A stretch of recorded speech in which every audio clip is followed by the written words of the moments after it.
سر یہ جو ABR کے چیئرمین کے حوالے سے سوالات اٹھے ہیں، آپ سمجھتے ہیں کہ سوالات جائز ہیں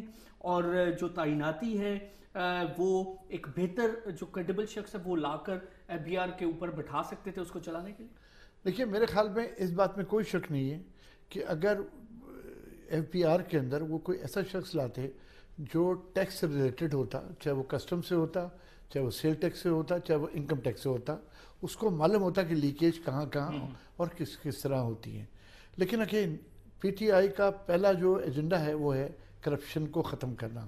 اور ABR کا چیئرمین از اے ایڈمنسٹریٹو پوسٹ۔ اگر آپ کی ایڈمنسٹریشن کنٹرول آپ کر لیتے ہیں، آپ وہ لیکیج بند کر دیتے ہیں جو کرپشن ہو رہی ہے جہاں سے، اور سب سے بڑا ادارہ یہی ہے کرپشن کا، اگر یہی ایکسپیکٹیشن سے بٹھایا ہوگا، میں ان کو پرسنلی نہیں جانتا لیکن میں سمجھتا ہوں جب ایک پارٹی نے، ایک پرائم منسٹر نے ان پر اعتماد کیا ہے تو ضرور ان میں کوئی ایسی چیز ہوگی جس سے وہ سمجھتے ہوں گے لیکن سر کم از کم ایک صاف بندہ جس کا پروفائل بہتر ہو وہ اگر لگاتے زیادہ اچھا نہ ہوتا، کیونکہ یہی بندہ جو ABR جو نیب کی انویسٹیگیشن جو ہے اس سے پہلے بھگتتا رہا ہے، اسی کو اٹھا کے آپ اس پہ بٹھائیں گے اور اس سے ایکسپیکٹ کریں گے کہ کرپشن ختم۔ اب نیب کی انویسٹیگیشن تو جو پورے 56 اداروں میں ہیں، ان 56 کے 56 ادارے تو کرپٹ نہیں ہو سکتے نا، کچھ اچھے ہوں گے کچھ برے ہوں گے، لیکن